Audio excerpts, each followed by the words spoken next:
Good evening. I'd like to welcome you to the Poquoson City School Board meeting for August 24th, 2021. We will start with the pledge to the flag. Pledge allegiance to the flag of the United States of America, to the republic for which it stands, one nation, under God, indivisible, with liberty and justice.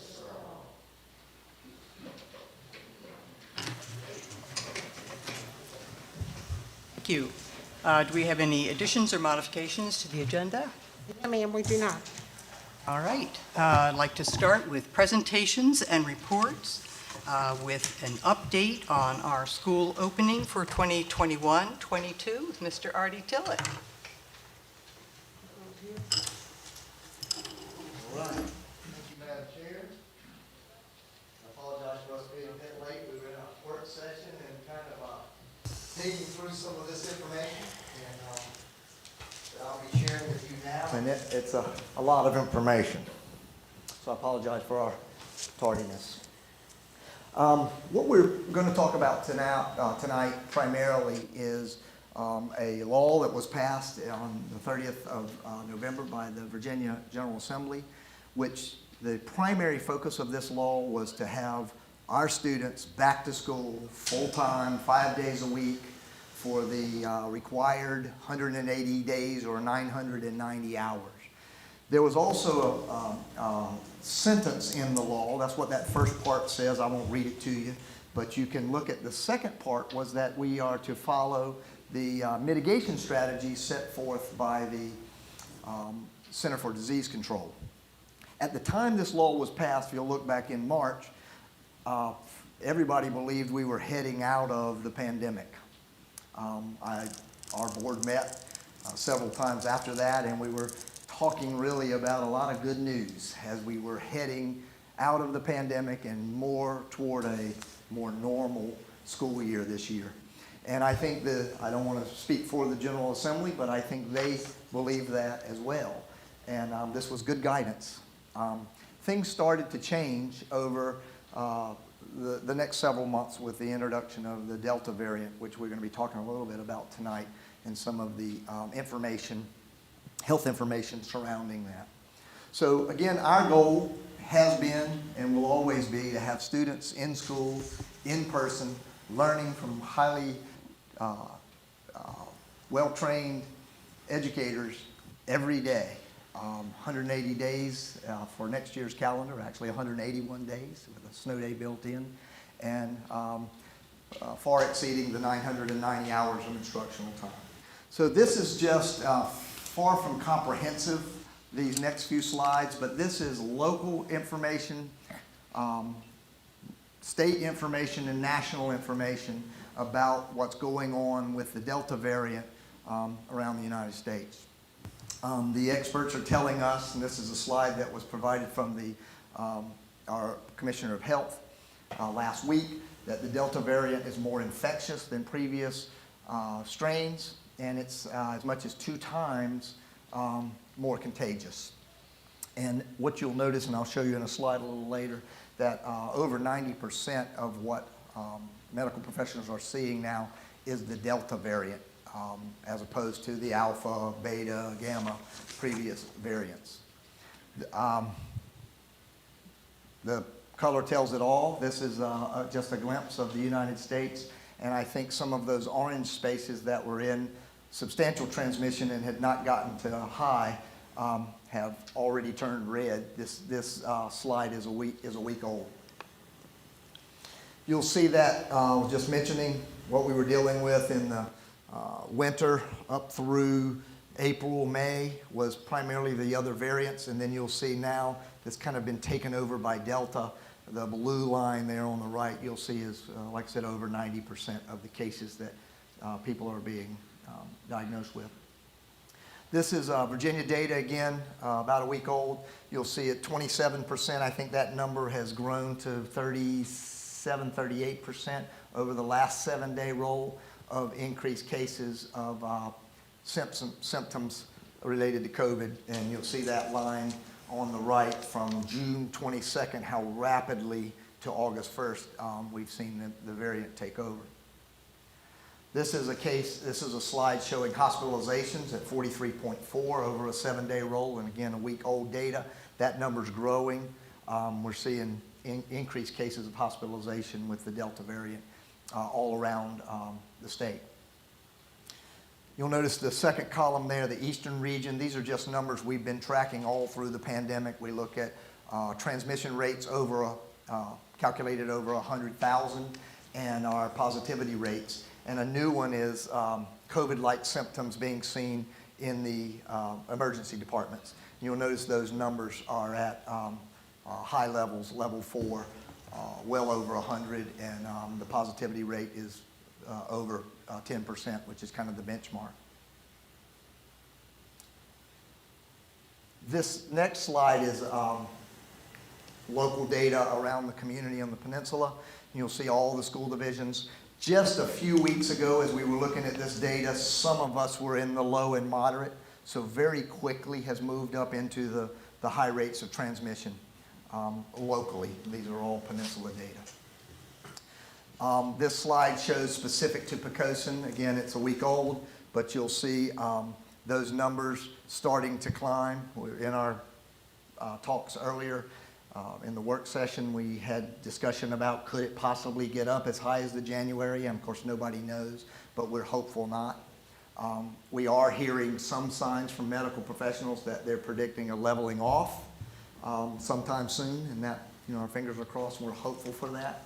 I think they have seen that some on the West Coast just very recently, some leveling off in hospitalizations and case rates. But that's our 7-day per 100,000 right at 144, which is in the high range of transmission. Just another indication of, these next few slides are what I would consider good news. As we move toward trying to protect ourselves, these are vaccination rates geographically. And if you'll notice in the eastern region, we're just under 50% of fully vaccinated. You'll see that high rates of vaccinations were occurring back in January, and then those numbers started to dip. And then when Delta was introduced, we started to see people also getting serious about vaccinations. Those numbers started to go back up again. These are in category by age group, and you'll notice that, and of course this is Virginia data, right at around 52.2% of the total population has been fully vaccinated, and 64.5% of eligible 12 years old plus population fully vaccinated. This slide is a little cumbersome. I'm going to pass to the next one that gives you the same information in more detail. And again, these are the communities around us, and you'll see the second line there, Poquoson. We have right at 294 students. Again, this is a week old, at 39.6 of our 12 to 15-year-olds fully vaccinated. And then the next age group that we serve, 16 to 17-year-olds, almost 55%. And the older population, that number goes up 18 plus to 71. And I think if that slide continued, it's over 70% fully vaccinated for our older citizens. So we could go on and on talking and drilling down and looking at what's happening with COVID, especially the Delta variant around our country and the state of Virginia and even locally. But I think everybody gets the idea. I don't think anybody is assuming that this is not a challenge for us. So now how does this affect our role of now bringing back on the 7th of September 2,100 young people that we are charged with serving? The experts tell us that we should use a layered approach. These are levels of mitigation. I'm not a medical expert, so I have to depend on those folks to advise us. Tell all my friends I know about teaching and learning, but the last 18 months I've felt compelled to try to be an epidemiologist, and I'm failing at that. But these are the things we've been told work. And we have, for the last year, instituted these measures with fidelity here in Poquoson. The Center for Disease Control, the National Institute of Health, the World Health Organization, the Virginia Department of Health, the American Association of Pediatrics, the Virginia Association of Pediatrics, all agree that these are, that vaccination is our primary prevention strategy. The more we get vaccinated, the less likely of spread. And in addition, that universal masking is the next level of protection. This is, I won't read it to you, but it's directly out of the CDC recommendations for universal masking, ages 2 and above. And this is the American Association of Pediatrics, the Virginia chapter of the American Association of Pediatrics. But what we, all of this was going to be part of our conversation tonight. And then last week, August the 12th, the Commissioner of Health in the state of Virginia passed an order which kind of takes the autonomy away from local school boards about making decisions related to masking. This is the order, verbatim. There are some exceptions that we can talk a little bit about tonight, but this is the order that all students and staff and visitors must be masked in all indoor settings on public and private school property. These are the exceptions. You'll know why eating and drinking and sleeping, but we don't have much sleeping in school. Exercising, playing of musical instruments, and the list goes on. Where we're getting the most questions is in the last 2 bullets, religious ritual and health conditions. This is the quote directly from the order that is causing some of the confusion. There seems to be some misunderstanding between exemption and accommodation. The order actually says that any person who declines to wear a mask because of a medical condition, or any person with a sincerely held religious objection to wearing a mask in school may request a reasonable accommodation. So we've then tried to explore what does a reasonable accommodation look like. And if you'll know, if you've been around public education for very long, you'll know we are notorious for accommodations. We do that for students with special needs. We make accommodations when kids need things to be able to learn.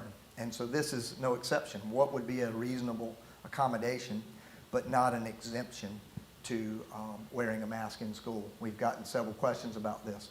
Some, the VDOE has said you could offer face shields, although the science behind face shields has not been very supportive. You could offer additional breaks from masking if there was a health condition. And the last one, which has been talked about the most, is offer a virtual opportunity. The challenge for that is, if you'll recall last year, we offered a fully virtual option to any student who chose that, or parent who chose that in Poquoson, as most school divisions did. And we had about 30% of our population chose fully virtual. So we carved out teachers on the elementary and primary level, and then we to teach fully virtual, and then as well we live streamed those courses in the secondary schools so that kids could be at home learning while all other students were learning in person. This year, all students are back.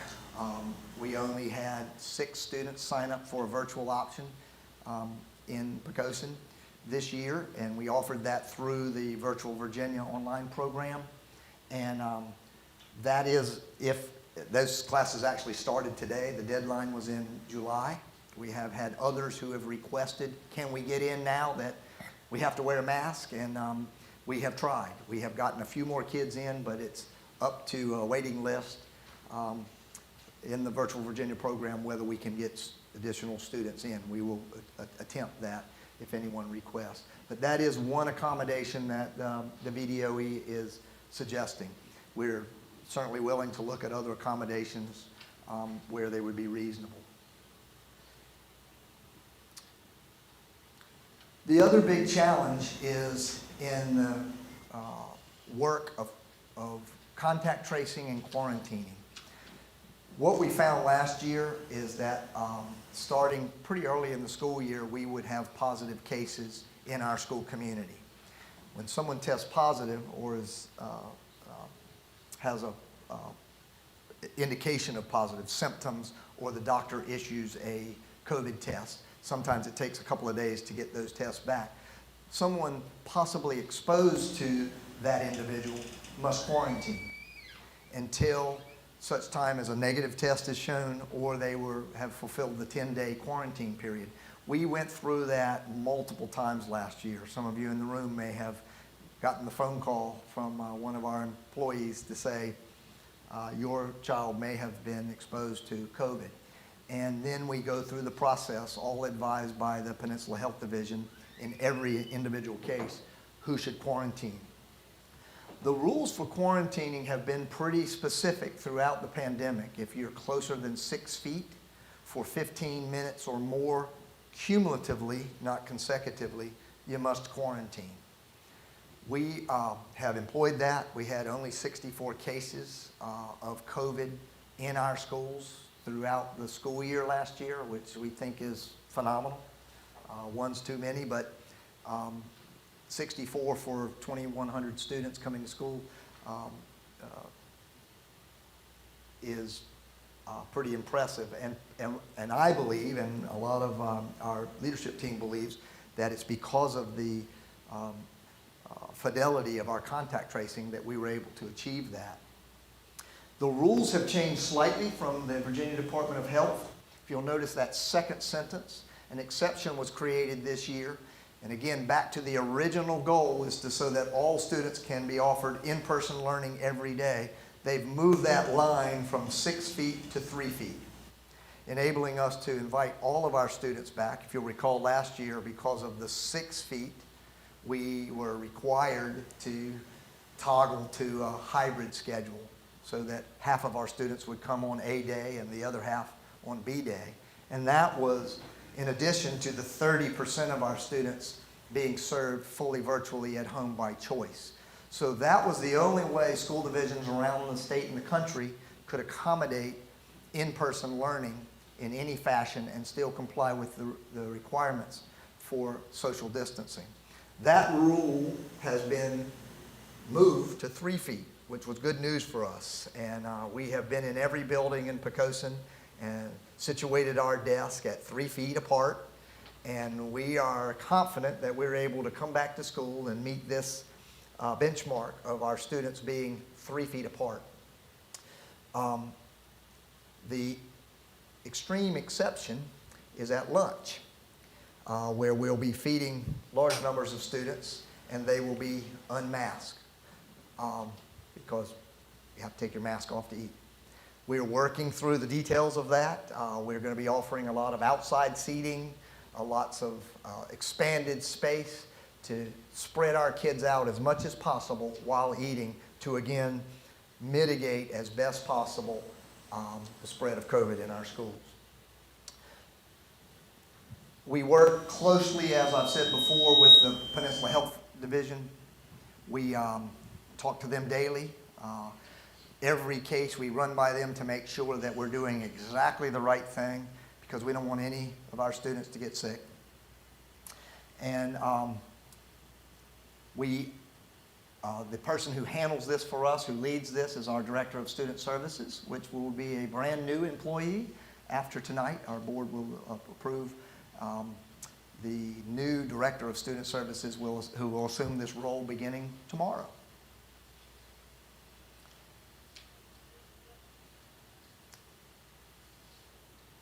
This is an important slide. There's a misprint on here. It says 6 feet. That's old information. That's now 3 feet. The exception recently approved by the VDH allows you to be 3 feet apart. But if you'll notice, the students on the right, fully masked, 3 feet apart.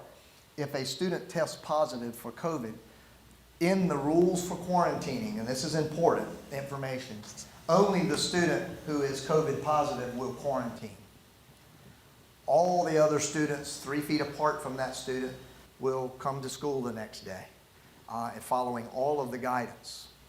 On the left, if those students are not masked, all 9 of those students will have to quarantine. And it's not a decision we make, it's governed by the Virginia Department of Health. We will be forced to quarantine all 9 of those students.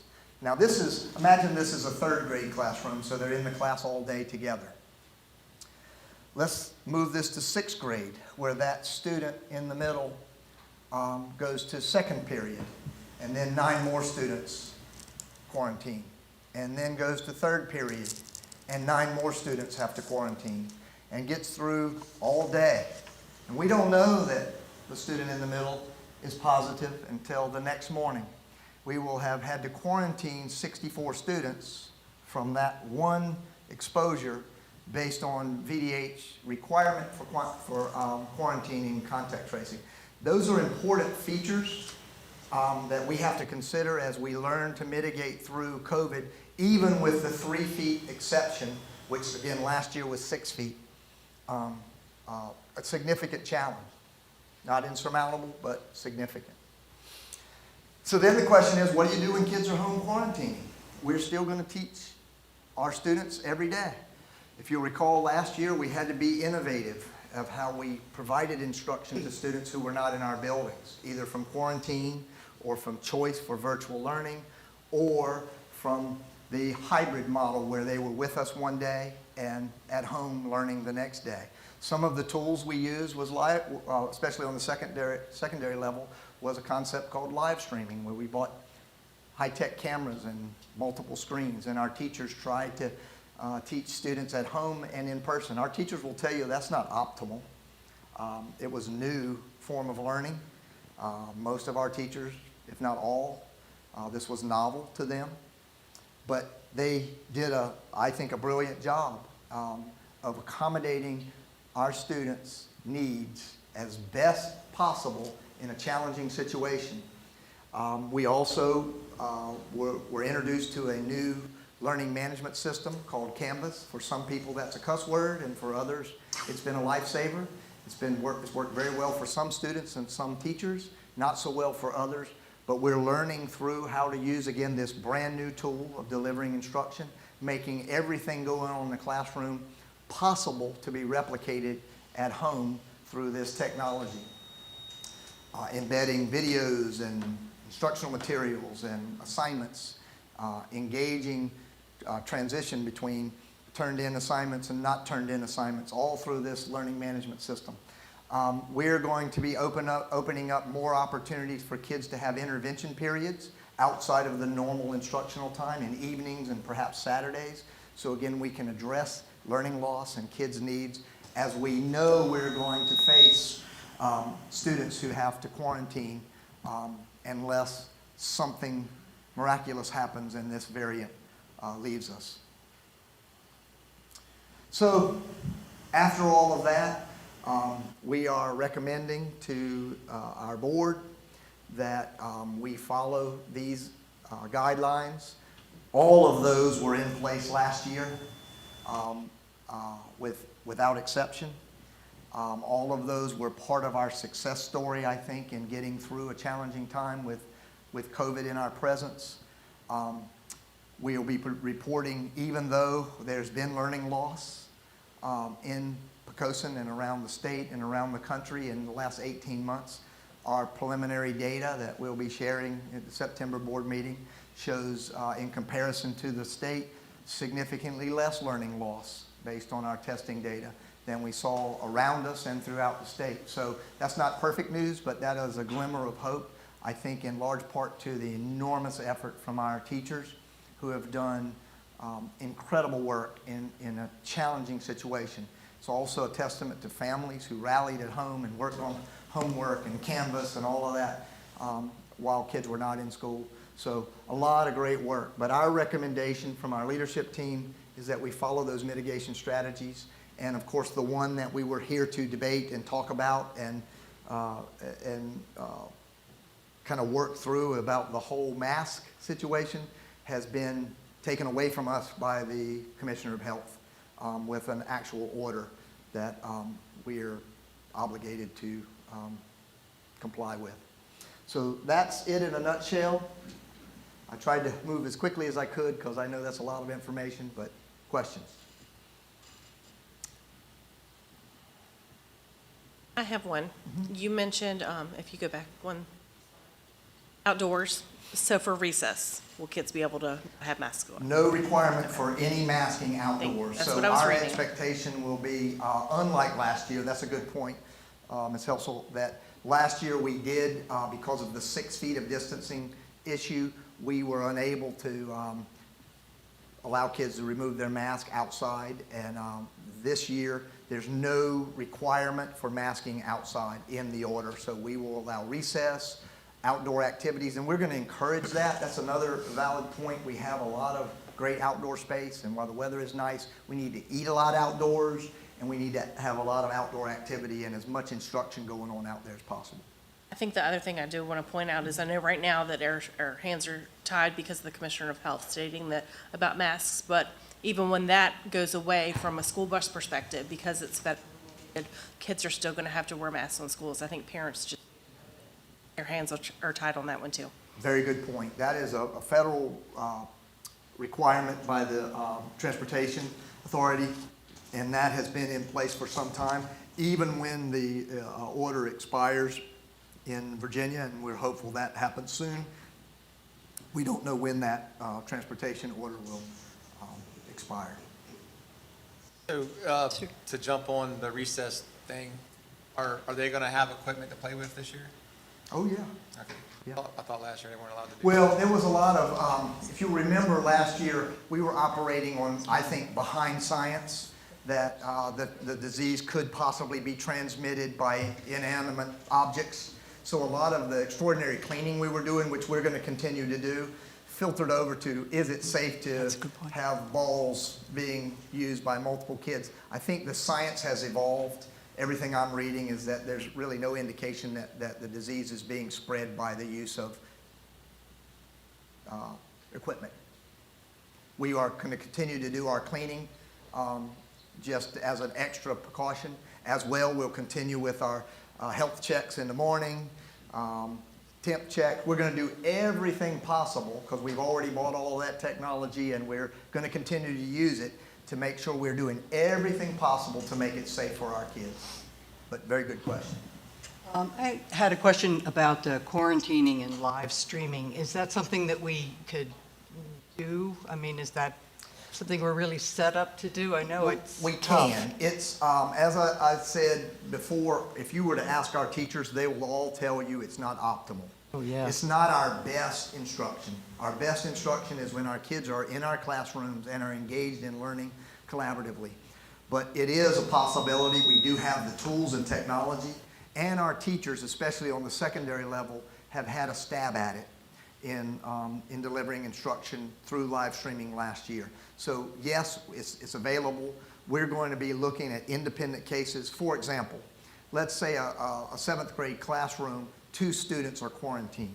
It may not be necessary to live stream that whole class for 2 students who are at home quarantining. We've had forever, long before COVID, students who were absent for illnesses, sometimes for multiple days.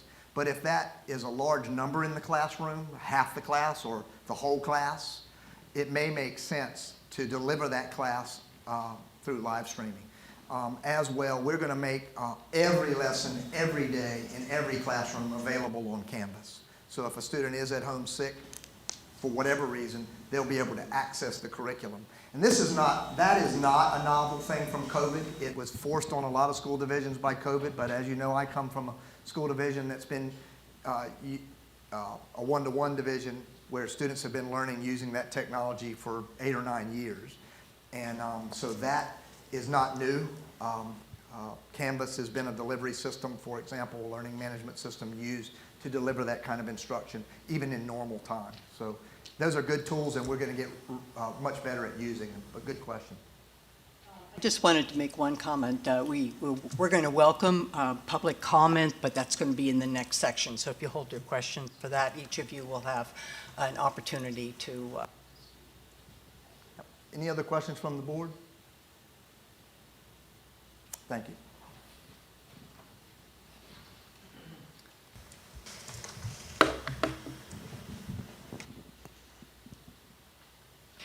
All right, now I would like to welcome Dr. Christine Hill, who has just come on board to provide the instructional update.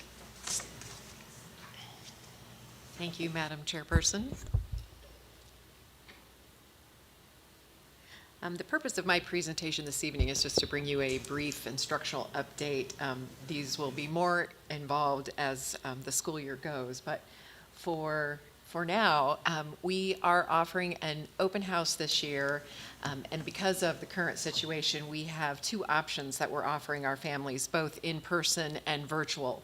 So we have the dates up there. Our virtual session is on the 1st for all schools, and then depending on the level, either August 31st or the 1st for in-person sessions.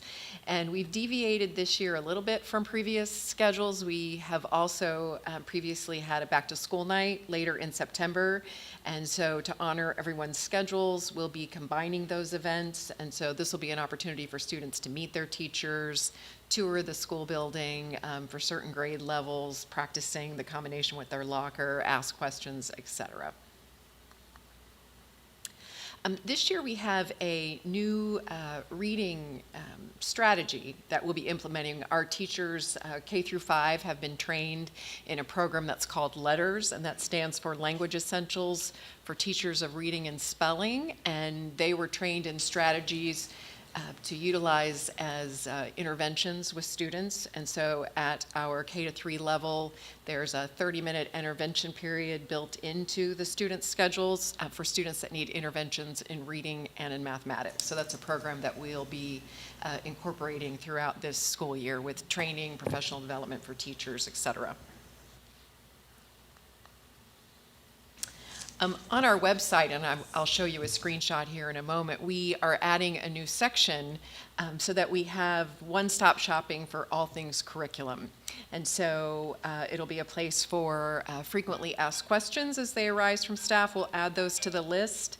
Other instructional resources and tools, and I would be remiss if I didn't give a big shout out to Kim Montalvo because you'll see in this next slide she did a beautiful job. So because we are charting a new year this year, she created this. It's the PCPS Curriculum and Instruction Doc, and so right now we have mocked up, there'll be information around blended learning, technology equipment, teaching applications, productivity tools, other professional development opportunities, VTSS, et cetera. So we plan to add to this and expand throughout this year so that all of the resources our teachers need are at their fingertips. And this year we are starting a curriculum and instruction newsletter. Typically, we all receive, anywhere between 5 to 10 emails a day from various organizations, VDOE, and we know that teachers and administrators are busy and don't have time to cull through those emails. So what I've done is create a newsletter where I can put all of that information in one place and send that to staff regularly. I'll also share it with board members, but I'll be providing updates on curriculum and instruction, educational resources, professional learning opportunities. One of the few good things to come out of COVID is that there are lots of organizations providing free virtual professional development for teachers, so we can work with them to provide them with certificates of completion so that when it comes time for relicensure, they'll be able to count the hours that they've spent toward those recertification points that they need. And we will also, occasionally, I will receive information that might be of interest to our families, and so I'm also including a section at the end of that newsletter, and we're posting those to the Poquoson website for families who might be interested. And then finally, in our September meeting, we'll be providing you with an update regarding two things. One, of course, the SOL data that have been reported to us from this last academic year. And then the VDOE assessment, they are incorporating a new growth measure. And so we'll be doing eventually pre-tests, mid-year posts, and end-of-the-year assessments in order to be able to measure growth to then determine what would be some appropriate interventions for our students to help close the achievement gap.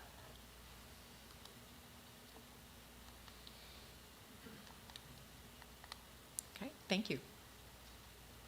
Thank you, Dr. Hill. Are there any questions for Dr. Hill? So School board? this isn't exactly directed to Dr. Hill, and welcome, by the way. This is more of a question for Superintendent. Since we're talking about instruction, CRT and 1619 project, is that currently being taught or discussed in Poquoson City Public Schools?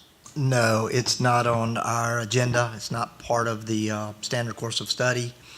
And we're not, it's not in any of our planning to institute any components of critical race theory. All right, unless there are any other questions, go on to our financial update with Tara Woodruff, Executive Director of Finance.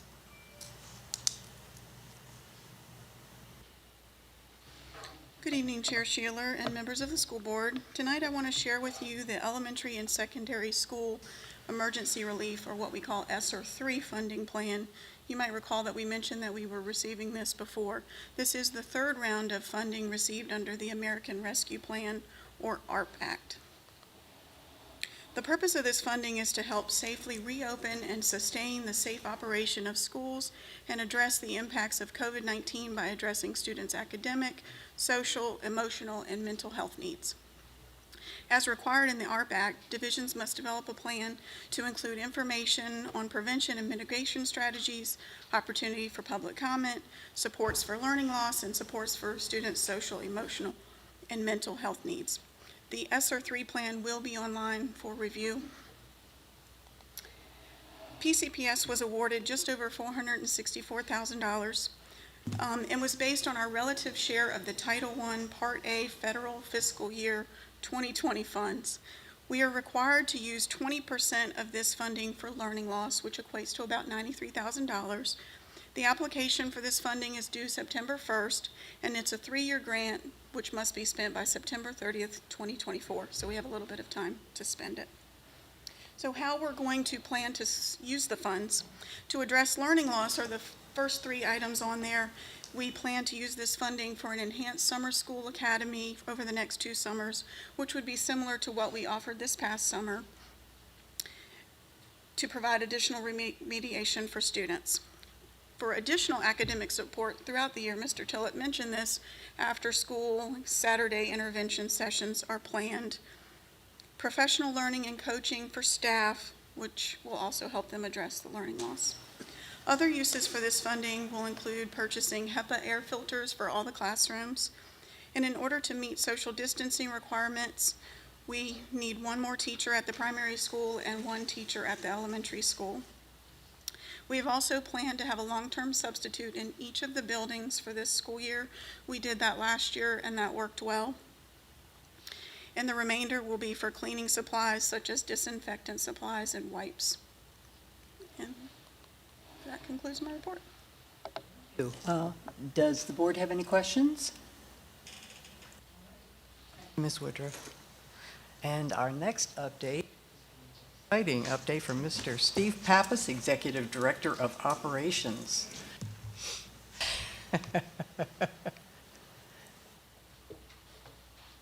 Good evening, School Board Chairperson Sheeler and Superintendent Tillett.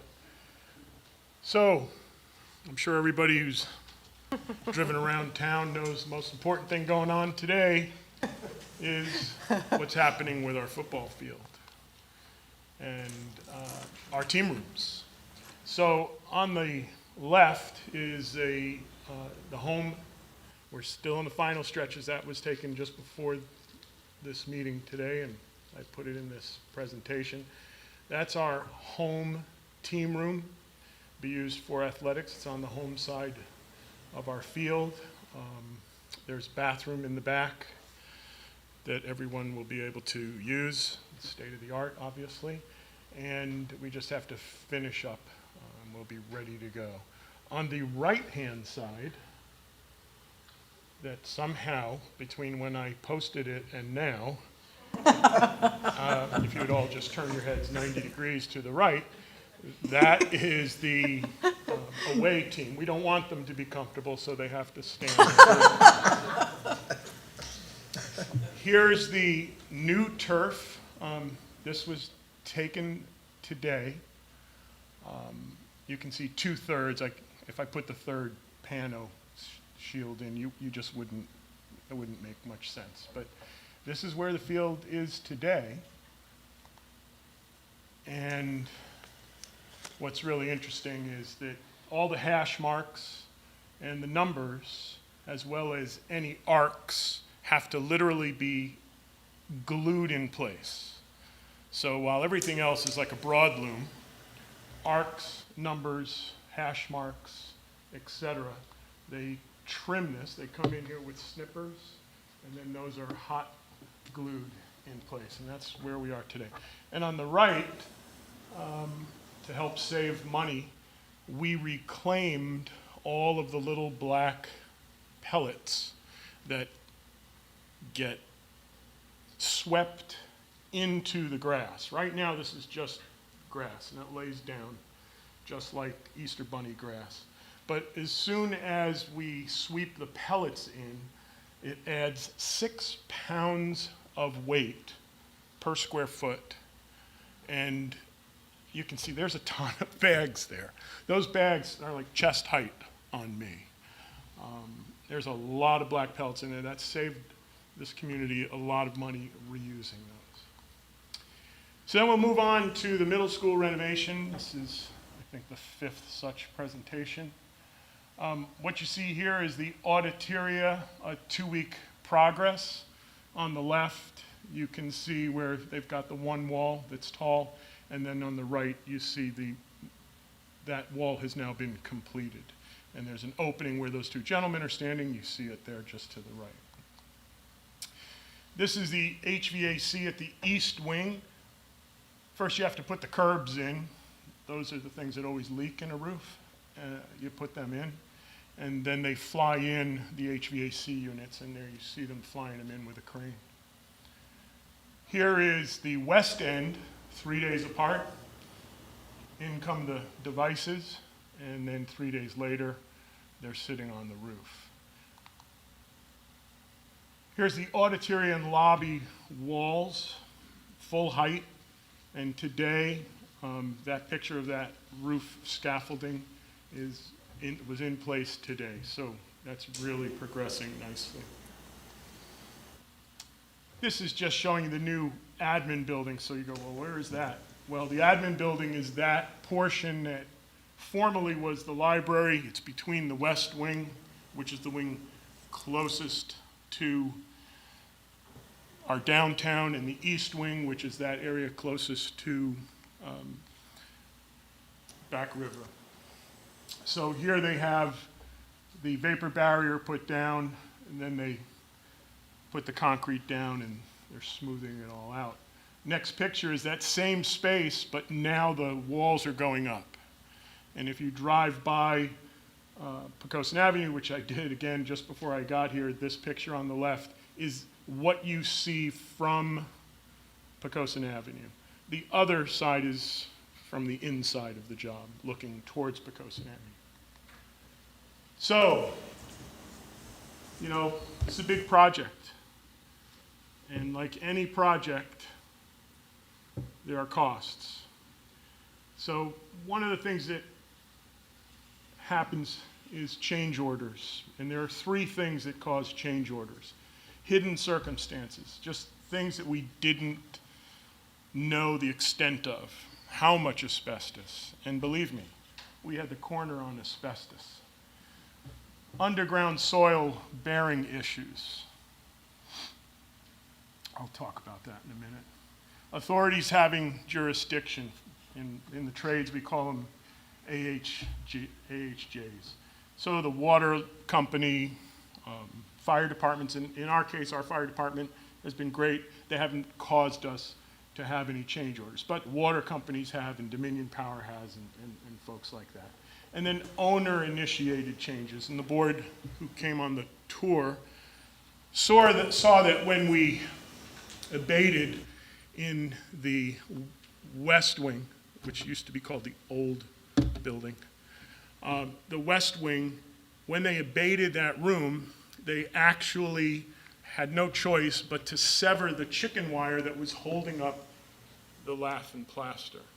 And as soon as they did that, the walls literally, not the bearing portion of the walls, but the surface of the wall literally started just falling off the walls. The contract called for patching and painting. I can assure you that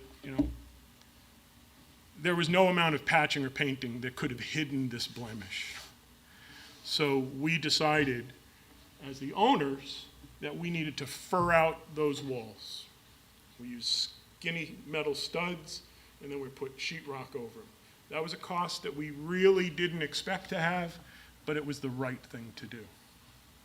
Those are the three reasons for change orders. So by the numbers, the original contract to do the modernization, again, it's not a brand new school, was $15,763,300. We established a contingency fund for change orders and the unexpected of 7.5%, or $1,186,000. To date, we've already expended $1,064,000. We're not done. Change orders are still coming in. To that end, what we are doing, the administrative team, Superintendent Tillett, we have been working with our architect to see what now we can eliminate from the project. Such things as small walls as you enter that help you decide which way you're going, but you could also sit on them. Those may go. Other things, but the problem now is something, on one hand we hear you can't get anything, there's a supply issue. On the other hand, everything we want to eliminate seems to already be here. So we're working through that, but we're trying to eliminate those things that we can to minimize how far we go over that. And that concludes my report. Mr. Pappas, does the board have any questions about that, comments? Actually, if I may, I will just tell you that, $1 million, how have you spent $1 million already in your changes? I can tell you that soil, we've spent $500,000 on soil because the soil we had was not good enough to support the weight of the structures. So that all had to come out, go to a special landfill, new soil had to come in, had to be compacted. That's a big chunk of what we did here. Unexpected, as you remember the three criteria. Spent $160,000 furring out the whole west wing. $56,000 to support the windows. If you go by the school, you have these gigantic windows. Well, in 1930, how that was done, every room is different, I can assure you. 2x4 here, a piece of oak here, a piece of steel there. And those things have all needed to be dealt with. And asbestos abatement and PCB abatement is another $230,000. That's the lion's share. That's $900,000 of these change orders.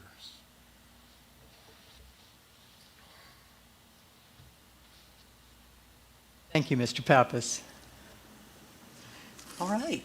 Now we have, in our next section, we have public comment. We have a lot of folks. We are happy to see you here and always welcome you to make a public comment. In the interest of time, we would like to ask that you keep your comments to 3 minutes or less. That will allow everybody a chance to talk, and as it is, we've got a good crowd and happy to see you. Who do we have first? Our first speaker this evening, Lee Kuhn. Okay, all right. Brandon Call.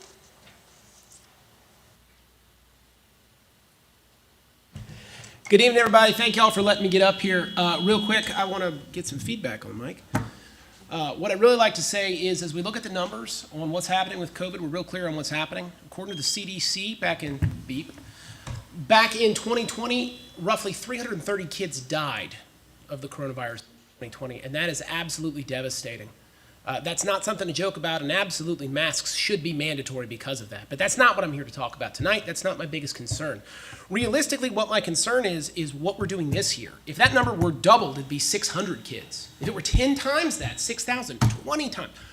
If it were 40 times as many kids that got COVID and passed away last year, it would be nearly 12,000 students. That's unacceptable.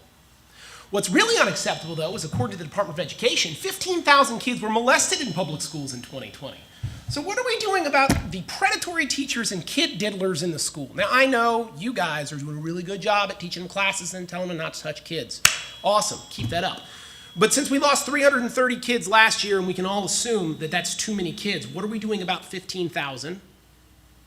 We're going to put people in masks over 330. Great, tragedy, no doubt about it. Can we institute a type of chastity belt for your predatory teachers so that they can't diddle our kids, cover their privates? I know what you're thinking. Can't do that. They got to go to the bathroom, right? I see that thought in your head. They're going to be overheated. They've got to eat. It's really uncomfortable. Guys, we are all in this together.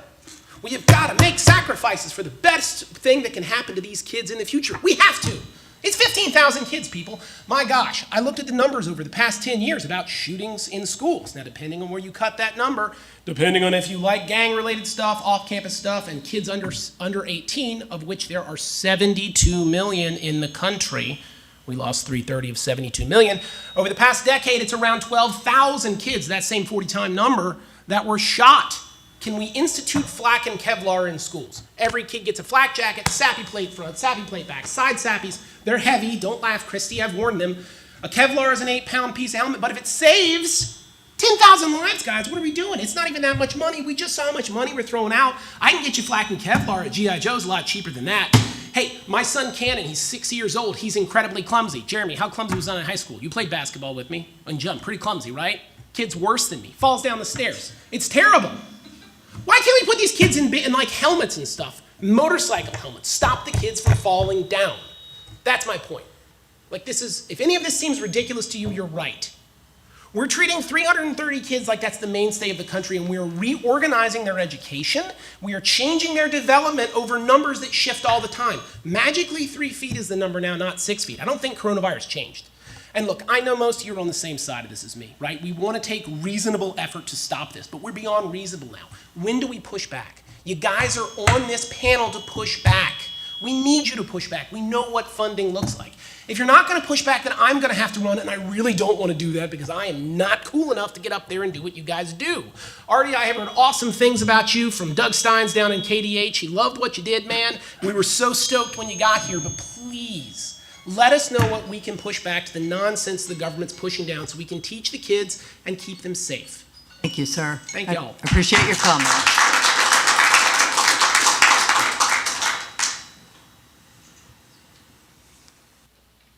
Next person, we have David Jellison. I don't know if I'm pronouncing that right. I apologize.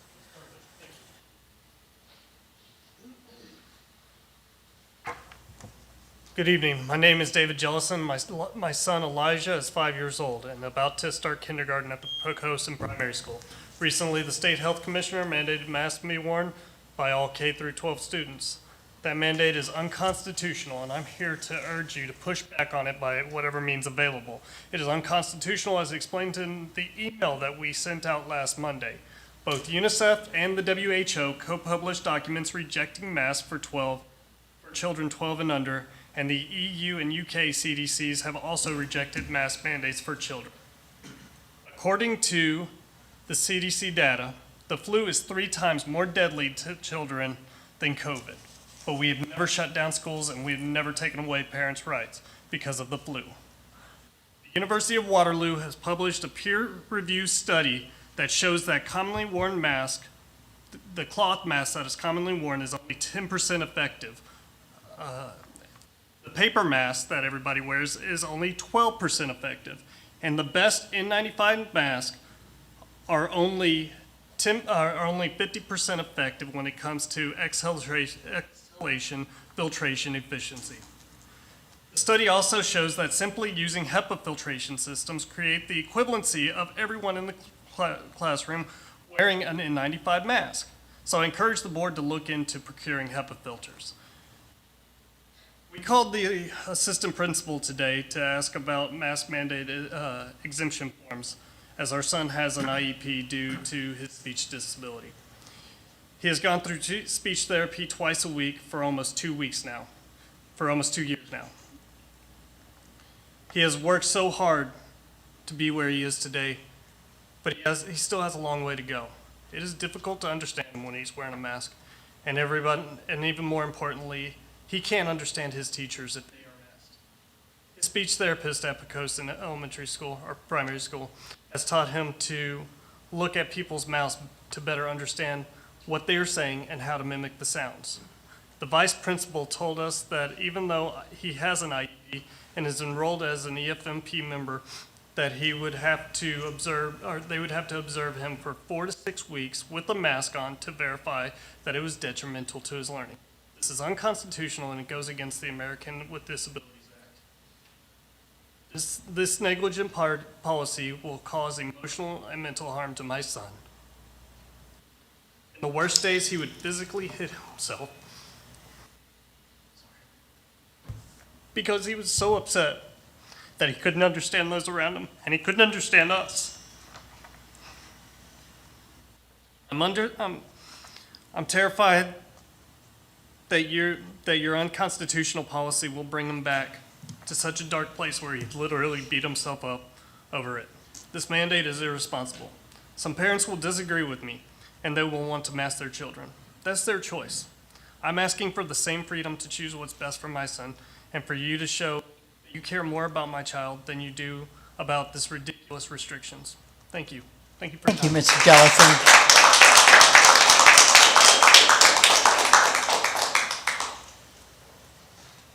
Alicia DeRuse? Good evening. Tonight, I would like to speak towards our children wearing masks. And before you roll your eyes and tell yourself the governor and the public health order has already decided that for us, let me remind you that despite the mandate that was put out, we are grown, free-thinking adults who can make decisions for our community and our children without help from Richmond. I'd like to put up a picture of my daughter when she was at her worst.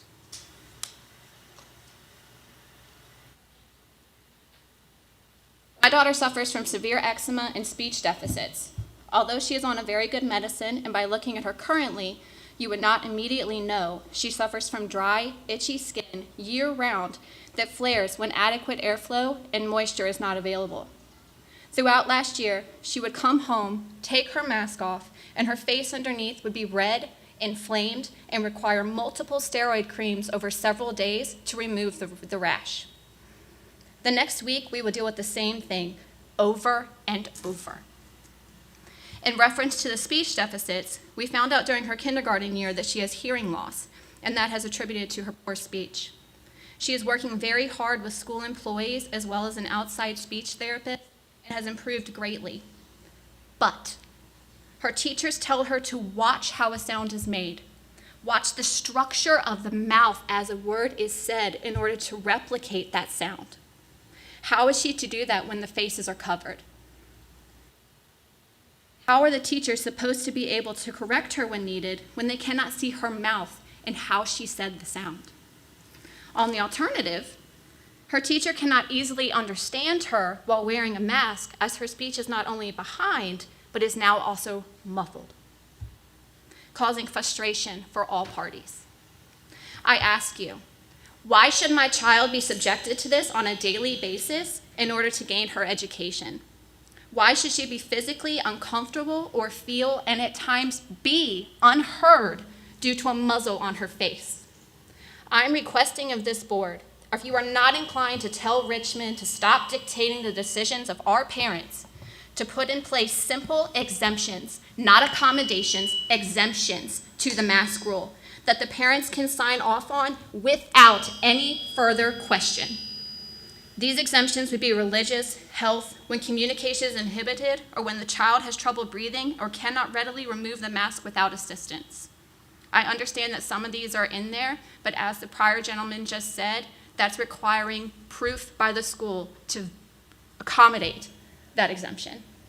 These exemptions need to be in place without that school approval. It is our parents' choice, not the school board's, not our teachers.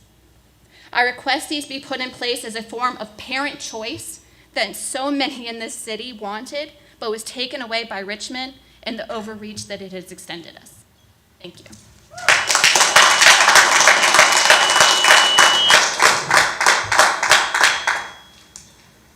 Next speaker, Doug Mcleod.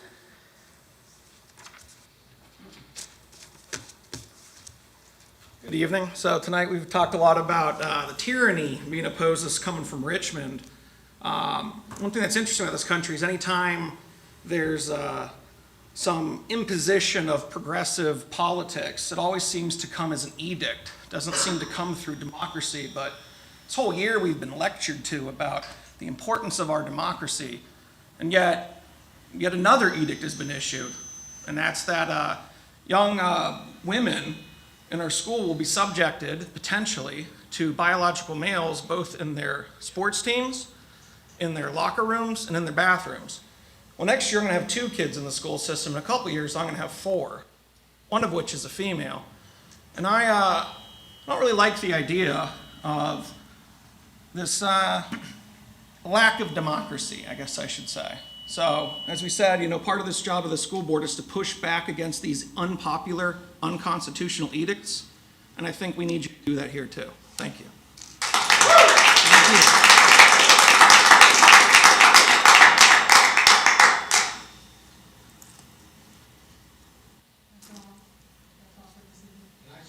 Okay.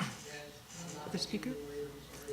Okay, your name and My name's Dave Dean.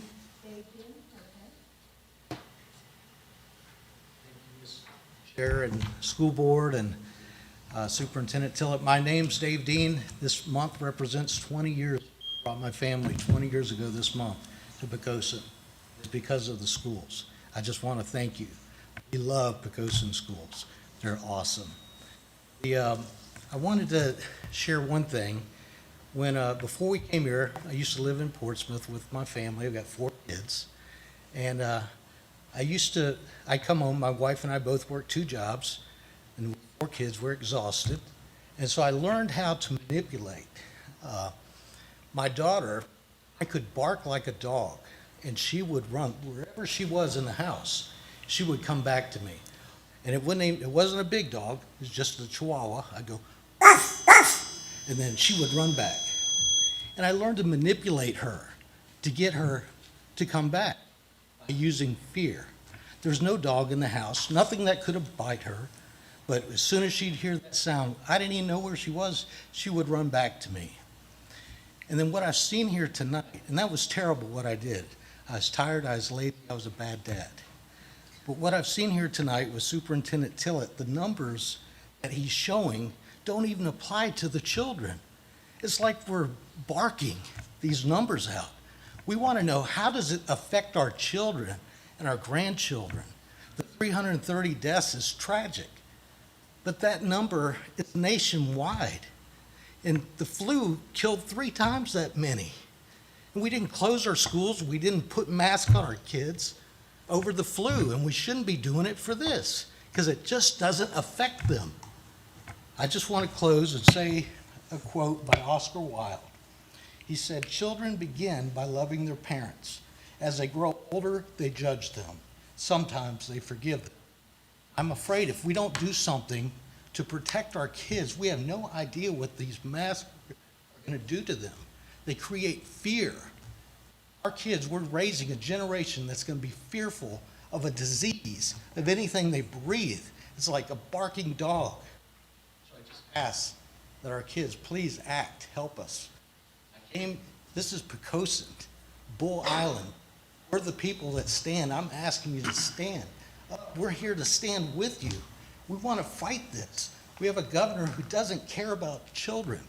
He's even admittedly, he's a murderer of children. Fight for us, please. That's what we're begging you tonight. Thank you.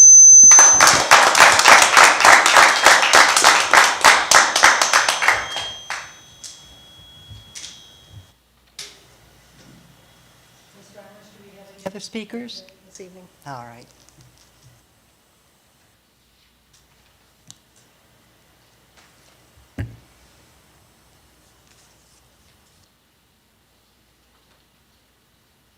to the consent agenda?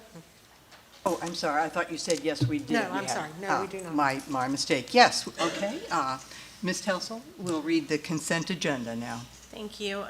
Consent agenda includes approval of financial reports, approval of personnel action, authorization to change appropriation to accept and expend funds in accordance with attached request, approval of minutes of June regular meeting, approval of minutes of July special organizational meeting. Does the board have any questions about any of these? You have reviewed those in your board packet. All right, may I have a motion to approve those? So moved. Second. It's the second, I'm sorry, I couldn't see. Thank you. Mr. Ingram? Aye. Mr. Goodell? Aye. Mr. Freeman? Aye. Mr. Jordan? Aye. Mr. Childress? Aye. Vice Chair Hessel? Aye. Chairman Sheeler? Aye. Motion passes 7-0. Have other matters for consideration next. We will start with consideration of approval of health mitigation strategies for year 2021, 2022. Mr. Till, do you have anything more to say about that? Just our presentation. All right, that's our presentation. And so, does the board have any more questions about that or comments before we vote on that?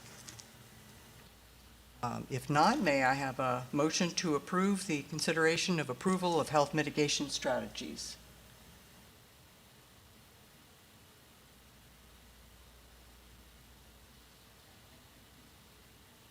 Madam Chairman, is there a way that we could table that area of matters for further discussion as a board, as we continue to gather information? Do so, as quickly as possible.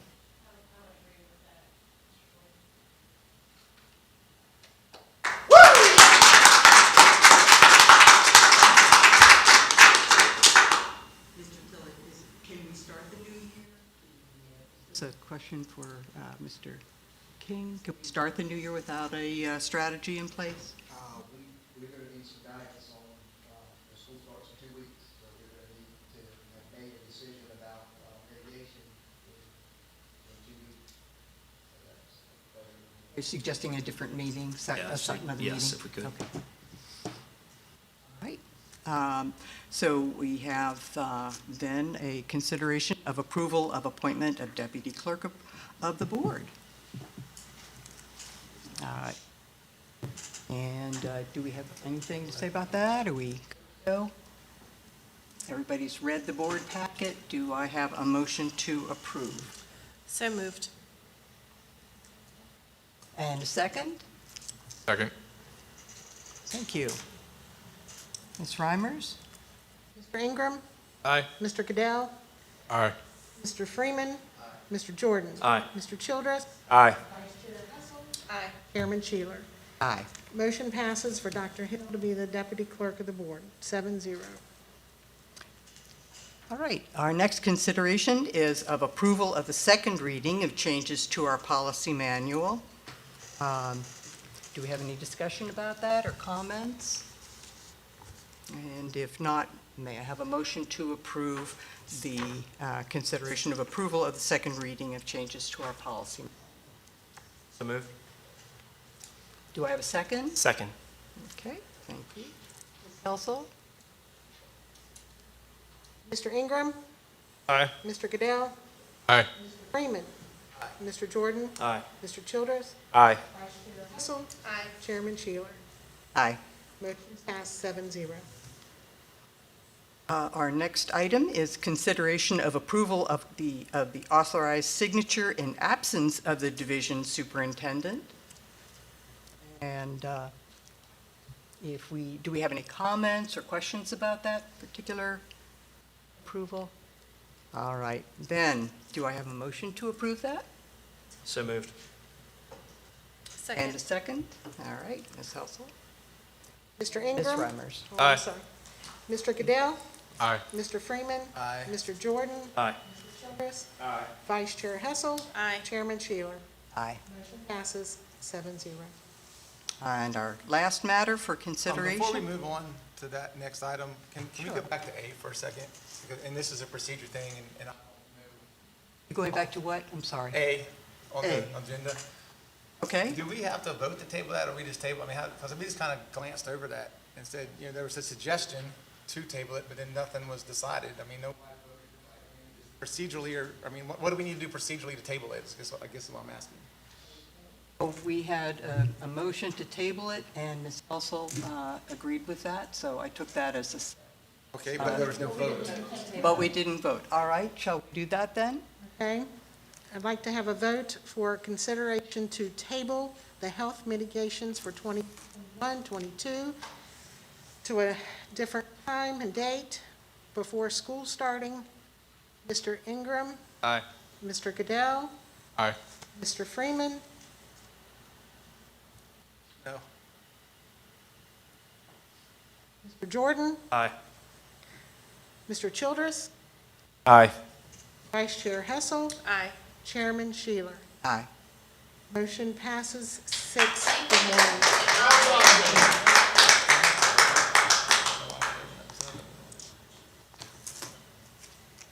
All right, I'd like to go on to our last item under matters for consideration, and that is the consideration of approval of 2021, 2022 calendar adjustments.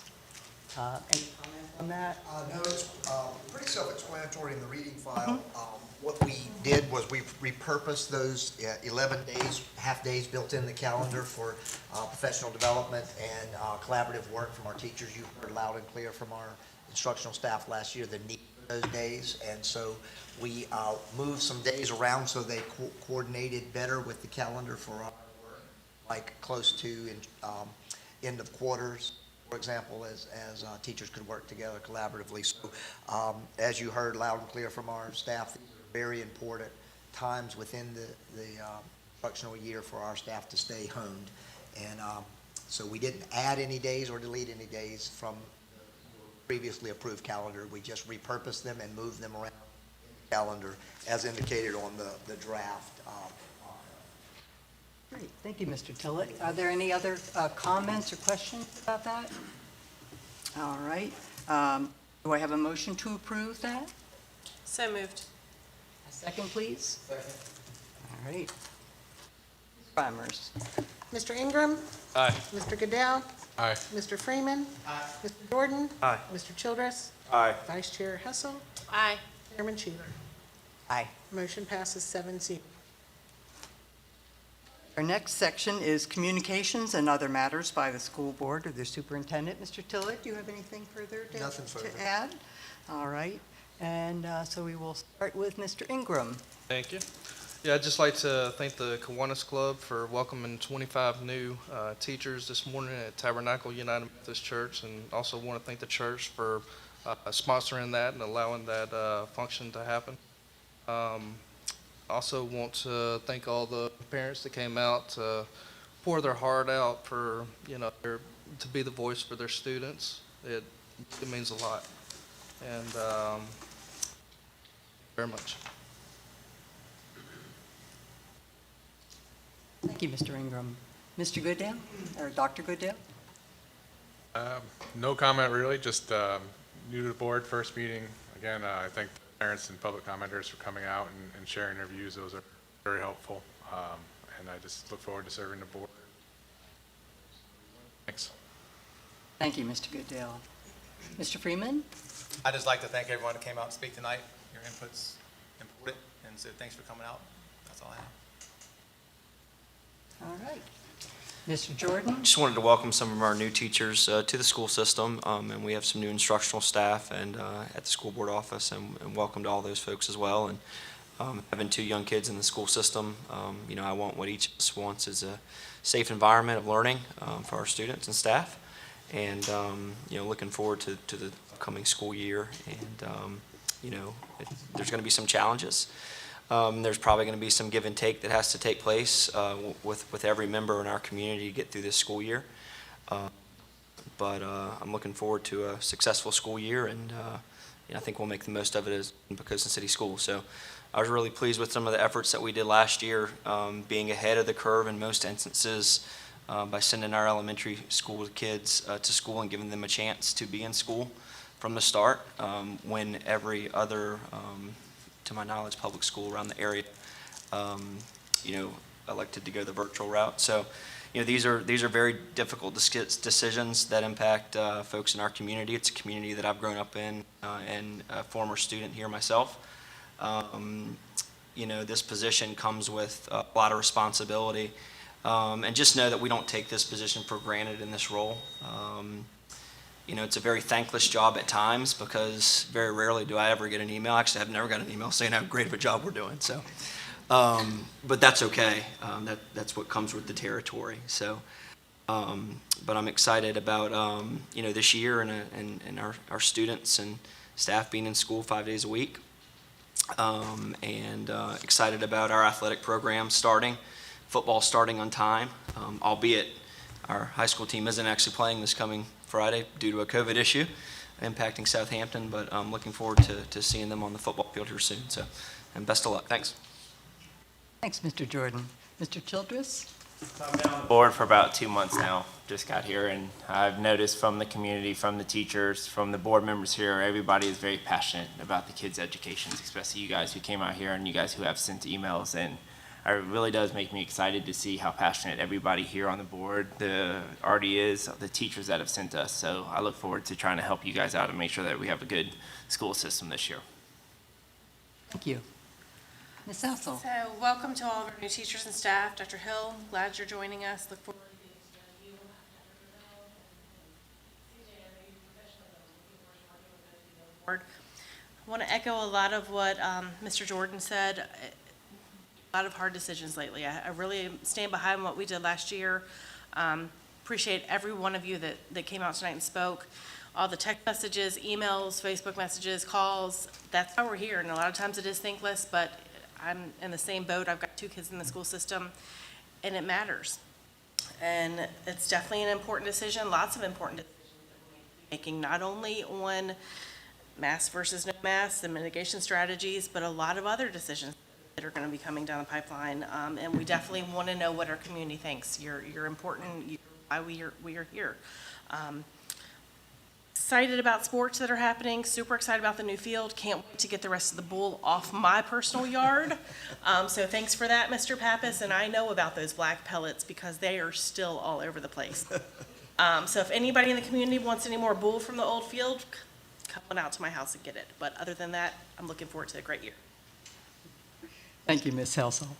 I'm also very much welcome Dr. Hill to our team. Resume is amazing. Thank you. And I'd also like to welcome our 2 newest board members, Dr. Goodale and CJ Childress. Coming on board, you're coming on board at an interesting and very challenging time. When we're appointed to the school board of Poquoson, we swear an oath to support the Constitution of the United States and the Constitution of the state of Virginia, and that we will faithfully and impartially just discharge the duties incumbent on us according to the best of our abilities. Well, when our founders wrote the constitutions, both of them, they no doubt realized the words of that document would be up to interpretation. Therefore, it becomes really critically important for us charged with making policy to seek advice from those with a deeper and wider understanding of the law as it pertains to school boards. I want to thank our attorney, Brad King, who's been very supportive of us for many, many years with his professional knowledge of the law and for advising us today and many, many times before. Glad you're here. As a board, we need to do the important work of making policy so that experts in the field of education, our superintendent, our teachers, our principals, our administrators, can make our schools places of inspiration for our students, of social growth, making learning fun and fulfilling. We need to make sure that coming back to school also is safe for all our students, with a multi-layered COVID transmission mitigation strategy that Mr. Tillett and his team would like to put into place. We want to move on to make our schools even better than ever. when Artie talks about building a strategic 5-year plan for Poquoson schools, it's so exciting. You can't imagine how something that I can't even conceive of starting would be exciting. And when he talks about it, it's just a thrill. And the reason that's going to work so well is that we need all our stakeholders, parents, teachers, and students working together to build in the exciting possibilities that will move us forward. So please, let's work together for a better tomorrow. So I want to conclude by thanking everyone who shared their concerns and observations and research and heart today, and in the past weeks, over Let's Talk, emails, phone calls, all kinds of communications. And Mr. Tillett, I believe there's nothing we cannot achieve without working together. We can face this together and we can move forward. Thank you. Let's see, what do we have next? Do we have any material for board review? No, ma'am, we do not.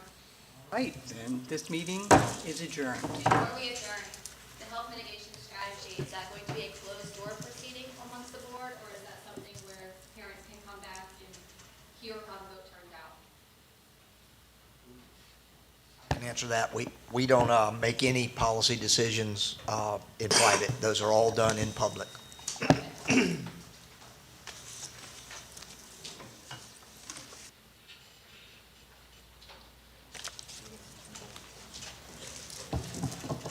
We are going to be moving into a closed session now, so thank you folks for coming, and we will talk with you later. Can we have a couple minute break to go to the restroom?